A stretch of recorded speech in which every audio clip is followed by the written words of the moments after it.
Dun, dun, dun, dun, dun, dun. Good afternoon once again, and welcome to Lancing with myself, the weekly YouTube show where I spend 5 minutes talking about game design and being a creative when you're low on spoons and low on cash. Today I want to talk about derivative games that are derivative. In fact, all games are derivative for a whole bunch of reasons, and this is actually a huge topic. And it has a lot of aspects of game design attached to it. In fact, most game designs are derivative. There are really a limited amount of mechanics in the world and a limited amount of bits to use them with. There's only so much you can do with drafting and card selection and hand management and deck building. You can either use chits or you can use cards or you can use dice, but it's the same thing. You're just trying to juggle around resources and try to get the best possible result. So your game is always going to be derivative to some extent. Very, very rarely do new mechanics get invented. So you need to come to terms with the fact that a lot of your game is going to be derivative, and that's okay. That's how the process works. It's the same with any art form. You're working with a limited amount of things, and you're also, working with the same brain space that your fellow artists are working with. So your game isn't going to sit completely in isolation. But what does it mean if it's derivative? It may mean, for example, that you can't sell the game. If it's too close to something else, it might not be marketable. But that doesn't mean your game is a failure. That doesn't mean it's not a good game. It doesn't mean your game doesn't deserve an audience. It might be a game that could be marketable, but also might get a smaller audience because there's a lot of competition out there. On the other hand, these days, things are so busy in the market. There are so many games out there that being like something else is actually not always a downside because people aren't going to find the competition. Earlier this year, I saw a guy with a game, a worker placement kind of game about making coffees. I was like, well, there's actually about 5 games on the market about making coffee right now, but not many people know that, and most people couldn't name them all. They might be able to think of maybe one of them, but in 2 months' time, they'll forget that one.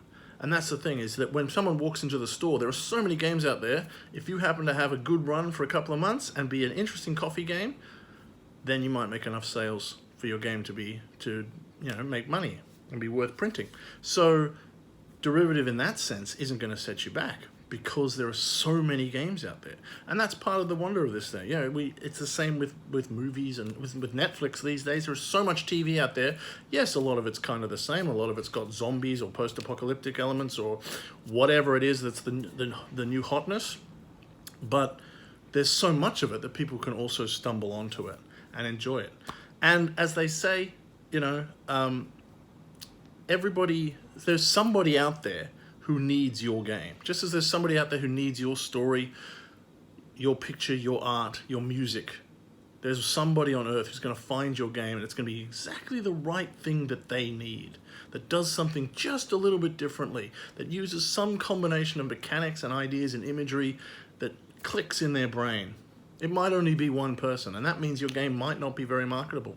But these days, there are other options, and we shouldn't ever constrict ourselves down to solely what is limited by what is publishable, what is marketable.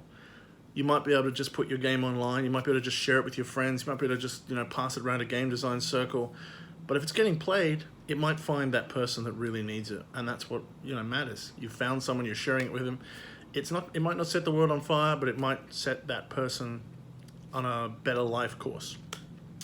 So don't be afraid to be derivative, and don't be afraid to start with derivative as well. To start with things that you know, things that you're familiar, things that you like in other games, and try to combine them in new and interesting ways. Sometimes you might get stuck and go, well, I can't find a way to make that too different. It's just going to be kind of like that. But you'd be surprised at how you can be very close to something, and with the tiniest changes, you can make things feel different just by switching the mechanics around. There's a game recently called The Girl and the Robot. It's basically just turning over cards and trying to not hit the ones that knock you out. A Russian roulette kind of mechanic, which is exactly the same mechanic as it is in Exploding Kittens, but by adding a few little things like you can have allies, and completely changing the theme so it has a very different feel. It doesn't feel like Exploding Kittens at all. And so you think about how to reskin things, how to change things. There's always something you can change that can make things feel very, very different. Sometimes games that are under the surface very, very similar can actually feel really different because of all the little things you can change. And that's sort of like the old joke that Star Wars is just the hidden fortress by Akira Kurosawa. It's exactly the same story, but it's set in space and it's a completely different market and it feels very different. That's the way that we make, games. That doesn't mean rip stuff off. Derivative games that feel really derivative, that feel just like, oh, this just feels like this. That's going to turn your customers away, and that's going to make you, make designers and your players feel like, this doesn't feel very different. This feels like you just ripped something off.